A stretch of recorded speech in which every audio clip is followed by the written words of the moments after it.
So to play poi, you're going to need poi to play with. And there's lots of different kinds of poi, and people are very inventive with how they make poi and what kind of poi they use.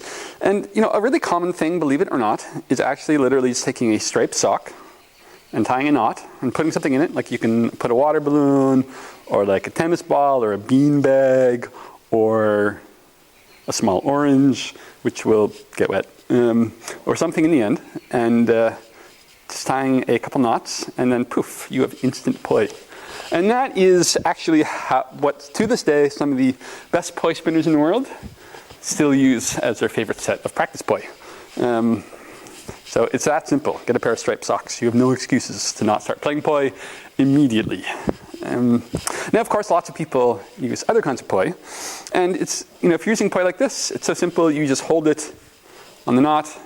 You can either have it coming out between these two fingers, or just hold it like this, like you'd hold a key. And it's really that simple. There's also, of course, all kinds of custom poi, often called still sock poi, because it's still vaguely in the shape of a sock, but it tapers into something else used as a handle. These are made by my friend Philip in Quebec, and for these I usually just dangle it off my ring finger and then grab like this. So that's simple. It's a great pair of poi and easy way to hold it, and poof. That's all you got to do. There's, of course, also things like LED poi. These are my pod poi from Flow Toys.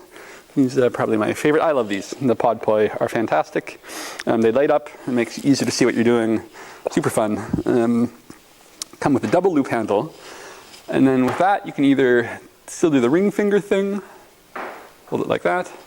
Lots of grip options. You can also simply put two fingers through it like this, and then grab. Nice, easy way to hold the poi. Again, you just put your fingers through it like that, and grab. Or you can do things like this where you let it dangle, you pinch your fingers around it, fold it over the fingers, and then it cinches on. That's gives you a really nice grip. Or you can use what I often will get into when I'm really getting into practice, where I pinch like this, fold it down, and it's on my palm. I call that the Jedi grip.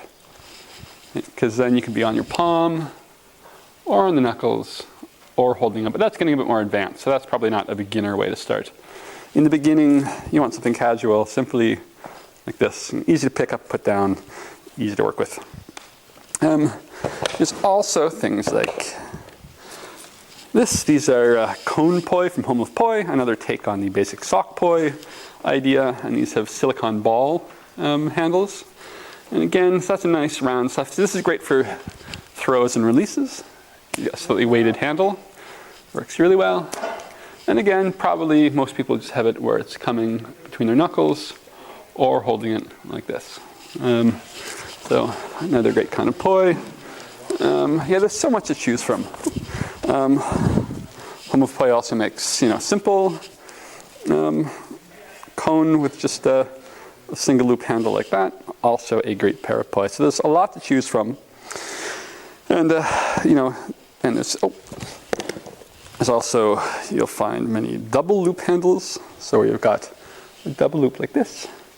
And in that case, you just slip them over two fingers.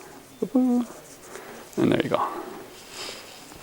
So whatever you've got, find a way and keep experimenting to figure out what's comfortable for you. Because of course you could use these two fingers, or you could also try using the middle two fingers. See how that feels. So there's no rules yet. So other than playing and experimenting. So I don't know what you're using. You might be using a pair of striped socks. You might be using pod poi. You might be using something like cone poi with a ball handle. I can't see from what you're doing. But I recommend experimenting, trying different things, see what works for you the best, and and you'll find your way.